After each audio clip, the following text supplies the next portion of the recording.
si ginnaaw yàgg miin compétition.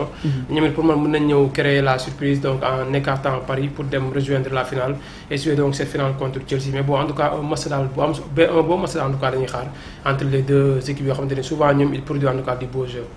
Attention, il y a le match dans le match. Kylian Mbappé bi nga xamante ne dafay retrouver son ancien club. Déjà, on va venir avec les compos probables côté Paris Saint-Germain. Dans les buts dañuy am Donnarumma. Au niveau de leur charnière centrale ki nga xamante ne moom mooy William Pacho dafa am carton rouge moo tax du football ci bile rencontre. Attention, la charnière centrale Marquinhos ak Lucas Beraldo, arrière droit Achraf Hakimi, Nuno Mendes comme arrière gauche. Au niveau de leur milieu de terrain, il y a pas de changement, il y a un trio qui est en place, Vitinha, Joao Neves ak Fabian Ruiz, et en attaque, on a un trio Bradley Barcola, Désiré Doué ak Visca Kvaratskhelia. Ouais, tamit on peut s'attendre à une titularisation de Ousmane Dembélé qui se remet de sa blessure. Côté Real de Madrid, dans les buts, Thibaut Courtois, Rudiger, Asensio, Tchouaméni, Trent Alexander-Arnold, Franck Garcia. Donc Arnold ak Franck Garcia mën nañu xaar que ils seront les pistons dans cette rencontre parce que ça fait maintenant 2 matchs. Xabi Alonso mi ngi jouer avec ce schéma à 3. Jude Bellingham, Federico Valverde, Arda Güler et en attaque Vinicius Junior, Gonzalo Garcia. Il y a une question qui se pose. Est-ce que Xabi Alonso day insister day continuer ak Gonzalo Garcia wala tey jii on peut s'attendre à la titularisation de Kylian Mbappé face à son ancien club Djibi. Bon Gonzalo je ne pense pas mun ko génne tam si 11 départ bi. Parce que mënoo génne sa meilleur atout offensif. boo xamante ni déjà yaa ngi si benn Paris boo xamante ni il encaisse moins de buts déjà. C'est un bon club boo xamante ni derrière c'est solide même s'il y a l'absence de Pacho. Et Hernandez également qui les deux ont pris 2 matchs de suspension. Une chaîne moo jël benn match de suspension. Donc une chaîne moo gën a am avantage na bu fekkee Real qualifié na dina mën a jouer donc en finale alors que Hernandez et Pacho ñoom seen tournoi déjà jeex na. Donc si on revient en tout cas par rapport à la formation du Real Madrid mooy Gonzalo.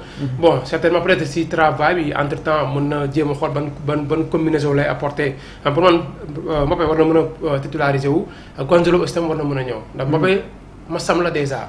Mbappé nga teg ko si banc bi déjà am na lu bëri lu muy affecté ci moom. léegi Vinicius foo koy def. Vinicius pourquoi pas aussi nga jël Vinicius xaarloo ko aussi. mais est-ce que man pour man je préfère nga jël benn Mbappé départ loo ko xaarloo Vinicius que ngay jël Mbappé ak match bi nu mu toll contre son ancien club. moom envie bëgg a ñëw def wan français na carrément moom regretté wul son choix. nga jël ko teg ko si banc bi. man pour man avis Xabi Alonso war te mën a comporter woon. mais attention parce que le constat qu'on a fait mooy avec cette équipe du Real de Madrid depuis bi ko Xabi Alonso jëlee.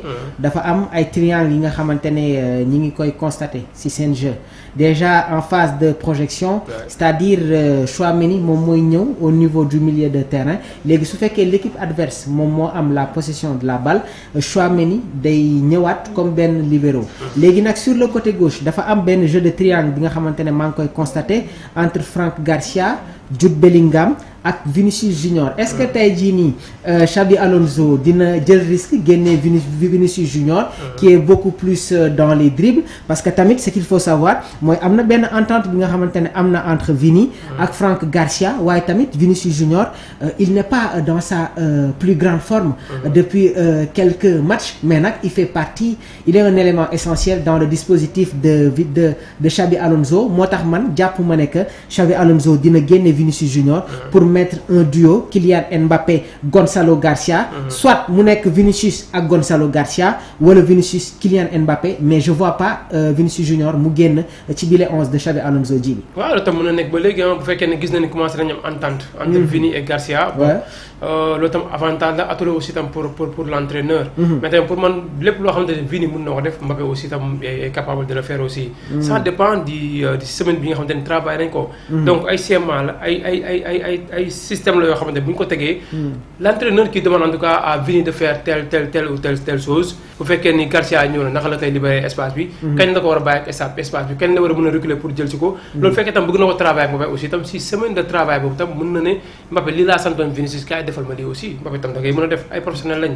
ku nekk boo génnee tamit ku la remplacer aussi tam est vraiment capable de vraiment tenir la place. très bien kon Mbappé mën na ko def. mën na jouer pointe mën na assister Garcia comme si que tamit mën na dem tamit côté droite jéem fa tamit apporter quelque chose aussi yow tamit c'est des systèmes yoo xamante ni pour man selon luñ ko travailler préparer Paris entraîneur mën na ñëw teg leen ñoom ñëpp ñu jouer dérouler ko système bi nga xamante ni moom la bëgg carrément pour ñu jouer ko. bon man si c'est ma propre appréciation hein, je pense que Kylian Mbappé va débuter le match aujourd'hui.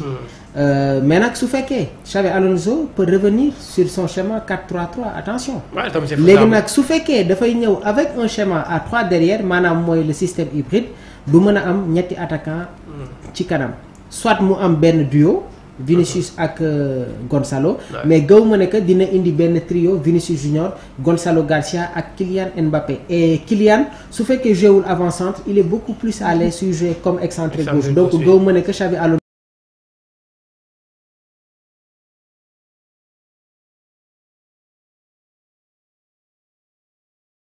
bi nga xamante ne jamono ji jot na intégré carrément le dispositif de la Casablanca muy Arda Güler il me rappelle Mesut Ozil waaw bon pratiquement seen profité aussi tamit nuroo na tuuti ndaanaan la même bu fekkee ne sax pré-saison bi déjà day doon dem di dem mais Xabi Alonso première décision yi mu jël bokk na si moom il a besoin donc de ce joueur turc très bien déjà montré ko ne da ko montré carrément que ni moom il compte sur lui te projet bu mu teg moom si la bokk te tamit bëgg na dem mu jouer benn rôle majeur si équipe am bi nga xam ne mooy Real Madrid parce que gis na ni saison passée yi Arda Güler carrément ak talent bu mu am ak niveau bu mu nekk ba léegi génneegul le potentiel bi nga xam ne moom la denc si équipe bi nga xam ne mooy les merengues. C'est ça. Donc déjà loolu la comprendre moo tax déjà bu ñëwee tam si ay travail entraînement yenn séquence yoo xam ne jot nañu ko suivre.